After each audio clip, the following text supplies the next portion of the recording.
Hi everyone, I'm Anita. How are you all going? And today's video is a very late April wrap up. I say very late because it is June 21 as of filming this, so very late. And we also got a little special guest, my beautiful little dog Maggie. She's not happy with me because she wants me to sit with her. So she's not very happy at this present moment. So April, it was a good reading month for me. I read 5 books.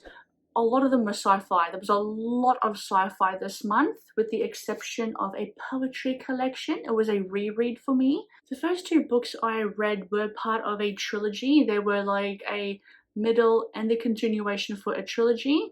So we have Bintiheim, which is Binti book 2 in the trilogy, and book 3, which is The Night Masquerade. I'm just gonna do a bundle review of these 2. Binti is about a woman whose name is Binti. She travels to University where she studies to become a master harmonizer, and along the trip her ship becomes what's the word I'm thinking of?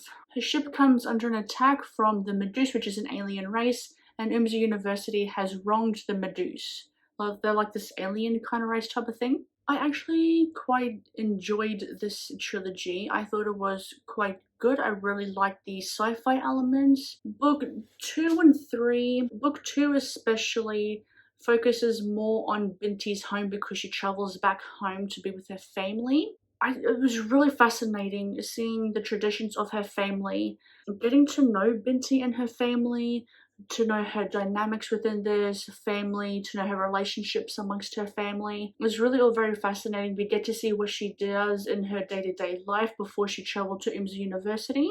We do get to see those elements also played out in book 3, which is, like I said, The Night Masquerade. Kind of annoyed me a little bit in the beginning, just with Binti and her reaction to things and how she reacted to scenes that happened at the end of the second book.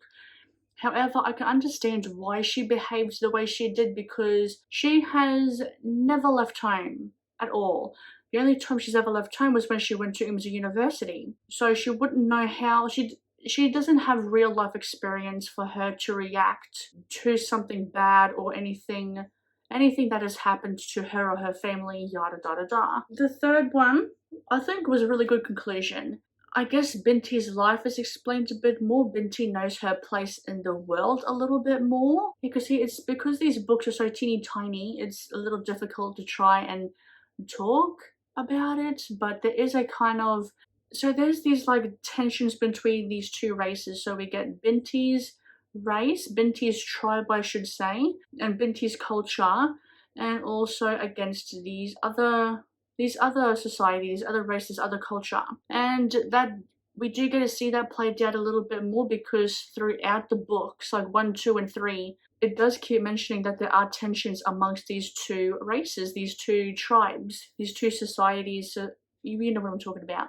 And so seeing that in the third one was interesting, but I feel like some of the conflict, some of the resolutions to the conflict did feel a bit too quickly resolved. Like I would have liked to have a bit more tension. That's kind of my only 2 issues with this trilogy. I do think that Binti as a character can be a little bit annoying for me, and also I would have liked some tension with like the resolutions to the conflicts that happen. And like, this really isn't a negative thing, but if you were to read this trilogy, read this book, I do think you do need to read it back to back to back, like binge it, or this book would have been better off either as a standalone where everything is all lumped into one book, or still have it as a trilogy with 3 books, but just have the individual books in the series be fuller length novels. But yeah, other than that, I gave books 2 and 3 a 4 stars out of 5, and I thoroughly enjoyed it. I really did.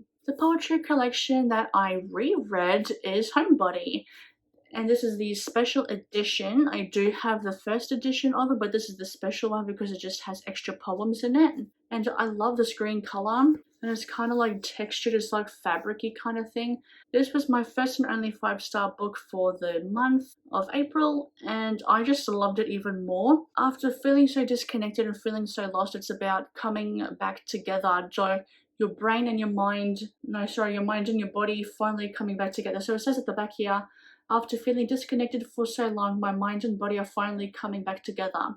That's basically what the book is about. It's about reflection, about coming back into your own, about finding yourself. And at the end of this book, I was hooting, I was woohooing and everything. I had my little pom-poms out and everything. So it was a really good time to reread it. And poetry collections are usually small, so you should be, well, I ended up getting this done in one day. It was a pretty quick read for me. I really do love this author's poetry collections. I've read them all, and I can't wait to see what she does in the future. Then we have an anticipated release and a recent release as well. This one was released this year, and that is Sea of Tranquility by Emily St. John Mandel, featuring one of the most stunning covers I think I have ever seen. Oh my goodness. This is a sci-fi, a time travel-y sci-fi, and we follow several people throughout, I don't want to say history, but that kind of sounds right, throughout different eras. So we get one from, okay, so we get one in 1912, we get one in 2020, yeah, in 2020, and we get one on 2020, oh for goodness sake, 2203 and 2401. So we get to see people through at various stages in the life and the future, and each person, with the exception of a detective called Gaspard Jacques Roberts, so all these people except for this person I just named, they experience this phenomena where they hear a violin playing in the, just playing at an open space. And it's kind of, oh, just, it's so difficult to try and explain this book, but it's just so damn good. So Edwin, in 1912, he experiences the anomaly, this violin, and Olive Llewellyn, who we see in 2 centuries later is a famous writer, and she writes about a man who plays the violin in an echoing corridor of an airship terminal as the trees of a forest rise around him. And then we get the detective, like I said, Jacques, who is Gaspard, not Jacques, oopsies, who is tasked to investigate this anomaly and try and fix the mistake. Oh my god, this book is so good. It deals a lot with, so basically the theme of this book is your actions have consequences.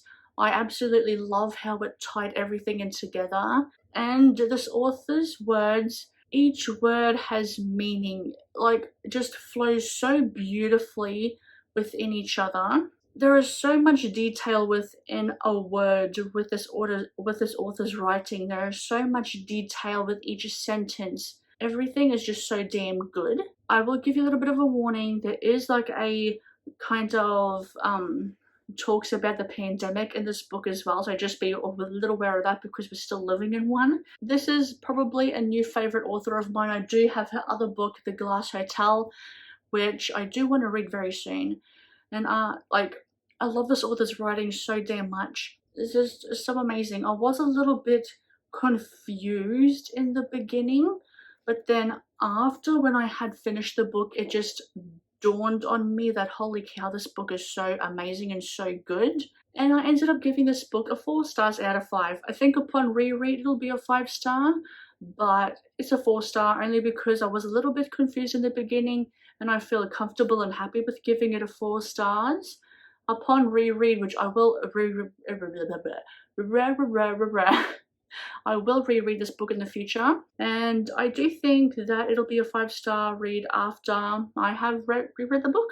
It has 5-star potential upon reread is what I'm trying to say. The last book for the month of April that I have read is The Long Way to a Small Angry Planet by Becky Chambers. It is the first book in the Wayfarers Quartet. This is another book that kind of confused me a little bit until I got to like around the halfway point, and then it just kind of dawned on me and I kind of realized some things. This book follows a woman named Rosemary who wants a second chance at life. She's running away from something. She gets employed by the captain of the Wayfarer to become like a secretary of sorts, to get his paperwork in order, because the Wayfarer, the ship the Wayfarer, is a tunneling ship. They punch holes throughout the galaxy so people can travel through that tunnel get out of that same tunnel and into another location without having to travel like hundreds of years in time, basically. So it's like time, not time travel, but with from one end to another, and like just like that, and like a click of a finger and the blink of an eye. Don't go into this book thinking there is going to be a lot of plot. The plot is very, very loose. It's largely a character focused story about how we treat each other, about how we treat other traditions and cultures that we don't normally understand. I still really, really enjoyed this. I really, really did. I love the sci-fi elements. The sci-fi elements were very, very sci-fi. I ate it up. And I really liked the characters as well. I really liked the way they bounced off each other. I think they complemented each other quite well.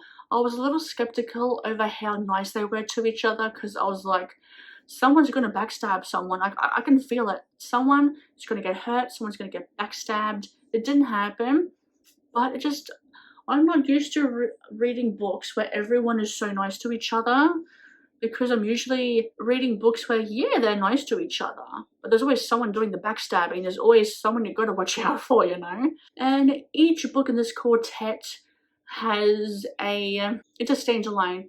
So it follows the same characters in the universe, but it's a standalone. So I don't know if you can read them without reading them in the whole series, because each book in the series does follow the characters that we see in this first book. I'm not sure about the fourth one though, but I know 2 and 3 do follow 2 characters from this first book right here. Another part of this plot, I will say, is that a lot of these characters have secrets, and I don't want to say I was underwhelmed by the secrets. I think it's a reflection on society and you just worrying so much about what other people will think if you think that you're associated with someone. And I really liked how that played out, because we do each have our own secrets, we each do have our own concerns and our worries and stuff like that. It was just such a very heartwarming, absolute delight of a book to read, and I can't wait to continue on with the series. And I gave it 4 stars out of 5. That is all, ladies and gentlemen and everyone else. These are these are the books that I have read, and it really was a good reading month for me in April. May not so much, which you will see. I don't know when that video will come out, but depending on when this video will come out, probably next week. But it was a good reading month. A lot of sci-fi. I definitely think it's a possibility that sci-fi is going to be, let me say that again. I do think that this year will be the year for me where I read a ton of sci-fi. I really do believe that. And that is all. Thank you so very much for watching. I hope you enjoyed. If you liked, make sure you leave a like, subscribe, hit the notification bell so you don't miss out on any videos from me, and leave a comment. How was your month for April? How was your reading month? Was it good? Bad? Let me know. Did you also read these books as well? And I will see you in the next video. Goodbye.